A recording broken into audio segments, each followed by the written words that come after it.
Le récit d'Al-Khidr.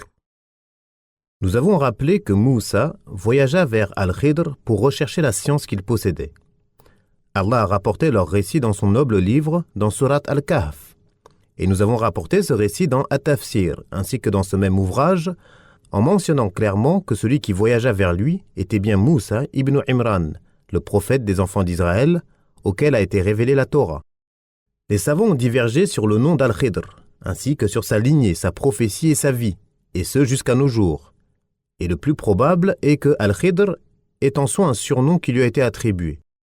Al-Bukhari rapporte d'après Abu Huraira que le messager d'Allah a dit « On l'a nommé Al-Khidr car il s'est assis sur une terre stérile ou de la paille sèche, et qu'à ce moment de la verdure, Khadra, en est sorti. » Al-Khattabi a dit « On a nommé Al-Khidr ainsi en raison de sa beauté et de l'éclat de son visage. » Cela ne s'oppose pas à ce qui a été rapporté par Al-Bukhari, mais s'il fallait choisir entre l'un des deux, alors ce qui est dit dans As-Sahih est plus en droit d'être accepté et est plus fort. Et plus encore, on ne doit pas délaisser cela pour un autre avis. Divergence sur la prophétie d'Al-Khidr. Nous avons rappelé que lorsque Moussa et Yushua sont revenus sur leurs pas, ils le trouvèrent sur un tapis de velours vert au milieu de la mer, enveloppé dans un vêtement, un pan sous sa tête et l'autre sous ses pieds. Moussa le salua, et il découvrit son visage et répondit en disant « Et où trouver la paix sur la terre? Qui es-tu? Je suis Moussa, le prophète des enfants d'Israël? Oui. » Et leur arriva ce qu'Allah a mentionné dans son livre. Le contexte de ce récit prouve la prophétie d'Al-Khidr de plusieurs manières. Premièrement, Allah dit « Ils trouvèrent donc l'un de nos serviteurs à qui nous avions accordé une grâce de notre part et enseigné une science venant de nous. » Deuxièmement, les propos que Moussa lui adressa. Moussa lui dit « Puis-je te suivre afin que tu m'apprennes de ce qu'on t'a enseigné de correct ?» L'autre dit « Vraiment tu ne pourras jamais être patient avec moi. Comment endurerais-tu des choses dont tu n'as pas une pleine connaissance ?» Moussa lui dit « Tu me trouveras, si Allah le veut, patient, et je ne désobéirai à aucun de tes ordres. » L'autre dit « Si tu me suis, ne m'interroge sur rien tant que je ne t'en fais pas mention. » S'il n'était qu'un homme pieux, wali, et non un prophète, Moussa ne serait pas adressé à lui de cette manière, et Al-Khidr ne lui aurait pas répondu ainsi. Au contraire, Moussa a demandé à l'accompagner afin d'acquérir cette science qu'Allah n'a accordée qu'à lui. S'il n'était pas prophète, il n'aurait pas été infaillible, et Moussa, qui est un éminent prophète et un noble messager, ce qui le rend infaillible, n'aurait pas eu cette volonté intense et cette recherche appuyée de la science d'un simple homme pieux non infaillible. Sa décision ferme de se rendre auprès de lui, sa longue recherche dont on dit qu'elle aurait pu durer 8 ans, lorsqu'il l'eut rejoint, il fut humble face à lui, le glorifia et le suivit, et tout cela montre qu'il était un prophète comme lui, recevant comme lui la révélation, et à qui on a accordé des connaissances spécifiques et des secrets prophétiques qu'Allah n'a pas fait connaître à Moussa, celui à qui il s'adressa de vive voix, le noble prophète des enfants d'Israël. C'est cette argumentation qu'utilisa Ar-Rumani pour prouver la prophétie d'Al-Khidr. Troisièmement, Al-Khidr a tué un enfant, mais uniquement sur ordre du Seigneur de l'univers, et cela est un signe suffisant de sa prophétie et une preuve éclatante de son infaillibilité. Ceci car il n'est pas permis à l'homme pieux de tuer des gens uniquement en fonction de ce qui lui passe par l'esprit, car cela n'est pas nécessairement infaillible. Et les savants sont unanimes pour dire que l'homme pieux peut commettre des erreurs. Le fait qu'Al-Khidr ait tué cet enfant prépubère, sachant qu'en arrivant à maturité il deviendrait mécréant, et que cela amènerait ses parents à la mécréance en raison de l'amour qu'il lui portait et qui les aurait conduits à le suivre, sachant également qu'il y aurait un grand bienfait qui découlerait de cela, en préservant les parents de tomber dans la mécréance et le châtiment qu'elle amène, cela prouve sa prophétie et cela prouve également qu'il était soutenu par une infaillibilité venant d'Allah. J'ai vu Cheikh Abul Faraj ibn al-Jawzi emprunter cette argumentation pour prouver la prophétie d'Al-Khidr et montrer que cela était la vie authentique. Et cette démonstration fut également empruntée par Ar-Rumani. Quatrièmement, lorsqu'Al-Khidr donna à Moussa la signification de ses actes, il lui montra de façon éclatante la réalité des choses. Puis il dit « Par une miséricorde de ton Seigneur, et je n'ai pas fait cela de ma propre initiative. » C'est-à-dire que je n'ai pas fait cela de ma propre initiative, ce n'est qu'une chose qu'on m'a ordonnée et révélée. Tous ces points de vue prouvent sa prophétie et ne s'opposent en rien au fait qu'il ait pu être un homme pieux, voire un messager, comme certains l'ont dit. Quant à dire qu'il était un ange, c'est un avis très étrange.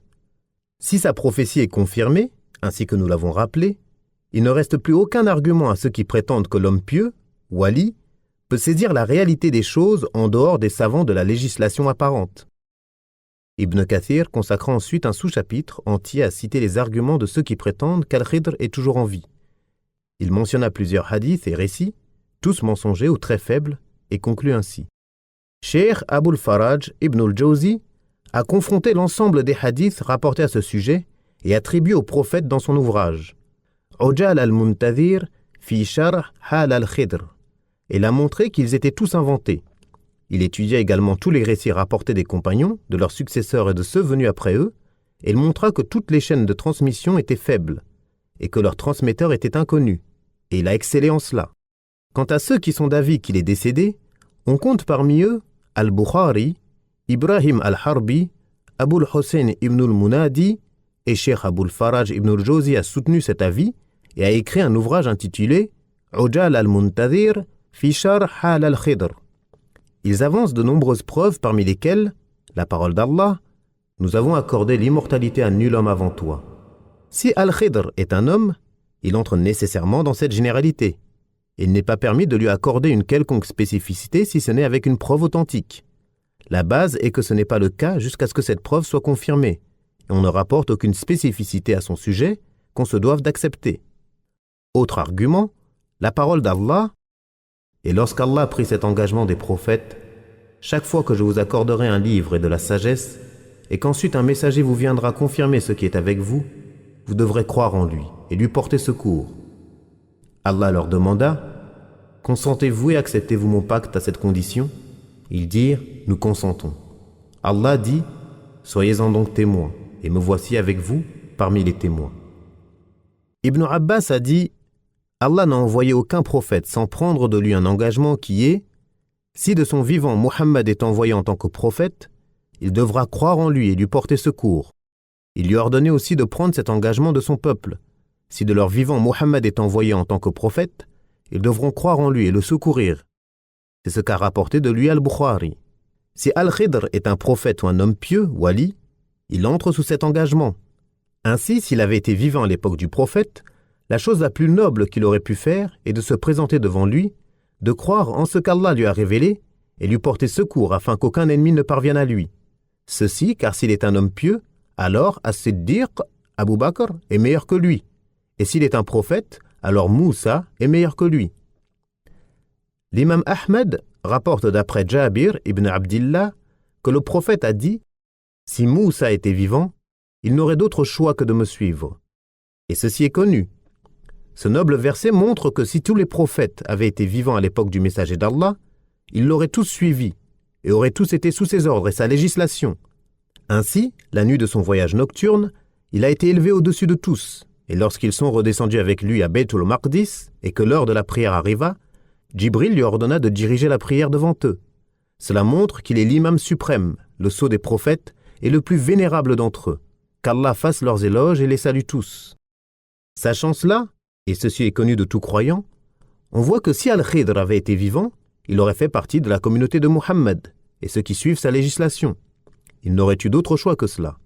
De même, lorsqu'à la fin des temps, Isa ibn Maryam descendra sur terre, il appliquera cette noble législation, sans en sortir ni s'en détourner. Ceci alors qu'il est un des 5 prophètes doués de résolution et le sceau des prophètes des enfants d'Israël. Il est connu qu'il n'est rapporté ni par une chaîne de transmission Sahih ou Hassan acceptable qu'Al-Khidr ait rejoint le prophète ne serait-ce qu'une seule fois. Il n'a pas non plus assisté à une seule bataille. Ceci alors que le plus véridique des hommes invoqua son Seigneur lors de la bataille de Badr afin qu'il lui accorde la victoire sur ceux qui l'ont renié en disant « Ô Allah, si ce groupe de croyants périt, tu ne seras plus adoré sur terre. » Et ce groupe comprenait l'élite des croyants de l'époque, l'élite des anges, et même Jibril, ainsi que Hassan ibn Thabit l'a dit en vers, dont on dit qu'ils sont les plus beaux vers des Arabes. Ils furent jetés dans le puits de Badr, et Jibril était sous notre étendard et celui de Muhammad. Si Al-Khidr avait été vivant, lui et son peuple auraient été sous cet étendard. Al-Qadi Abu Ya'la Muhammad ibn al-Hussein ibn al-Fara' al-Hanbali a dit: On demanda à l'un de nos condisciples: Al-Khidr est-il mort? Il répondit: Oui. Et c'est ce qu'on m'a rapporté de Abu Tahir ibn al-Abadi, qui donnait comme argument que s'il avait été vivant, il serait venu au messager d'Allah. Si on objecte, peut-on dire qu'il était présent à tous ces événements, mais que personne ne l'a vu? Nous répondrons que cette considération lointaine n'est pas à prendre en compte, car elle implique de spécifier des règles générales par de simples suppositions. De plus, pourquoi se serait-il caché alors que le fait de se montrer aurait augmenté sa récompense, son rang et aurait montré de manière plus grande encore son miracle? Ensuite, s'il avait survécu après lui, il aurait dû transmettre du messager d'Allah des hadiths prophétiques et des versets du Coran. Il aurait dû réprouver les hadiths mensongers, les chaînes de transmission douteuses, les avis innovés et les passions sectaires, combattre aux côtés des musulmans, se joindre à eux, leur être profitable, les protéger contre le mal, soutenir les savants et dirigeants, et confirmer les preuves et les règles aurait été meilleur que ce qu'on dit de lui en prétendant qu'il voyage de ville en ville, qu'il se joint à des adorateurs dont on ne connaît pas la plus grande partie d'entre eux. Et personne ne peut douter de ce que nous avons rappelé après qu'on le lui ait fait comprendre. Et c'est Allah qui guide qui il veut sur la voie droite. Autre argument, ce qui est rapporté par Al-Bukhari, Muslim et d'autres, d'après Abdullah ibn Omar, le messager d'Allah accomplit la prière du Isha, puis dit: Vous voyez cette nuit? Dans 100 ans, aucun de ceux qui sont sur terre aujourd'hui ne sera plus vivant. Ibn Omar ajouta: Les gens prirent peur suite aux propos du messager d'Allah, alors qu'il voulait uniquement parler de la disparition de sa génération. L'imam Ahmed rapporte, d'après Abdullah ibn Omar, à la fin de sa vie, le messager d'Allah accomplit la prière du Isha. Après avoir salué, il dit: Vous voyez cette nuit? Dans 100 ans, aucun de ceux qui sont sur terre aujourd'hui ne sera plus vivant. L'imam Ahmed rapporte, d'après Jabir ibn Abdillah, que le messager d'Allah a dit quelque temps ou un mois avant sa mort: Aucun être vivant aujourd'hui n'existera plus dans 100 ans. L'imam Ahmed rapporte, d'après Jabir, que le messager d'Allah a dit un mois avant sa mort: Il m'interroge sur l'heure. Sa connaissance n'appartient qu'à Allah. Je jure par Allah, aucun être vivant sur terre aujourd'hui n'existera dans 100 ans. At-Tirmidhi rapporte d'après Jabir que le messager d'Allah a dit: Aucun être vivant sur terre aujourd'hui n'existera plus dans 100 ans. Ibn al-Jawzi a dit: Ces hadiths authentiques coupent à la racine la prétention qu'Al-Khidr est vivant.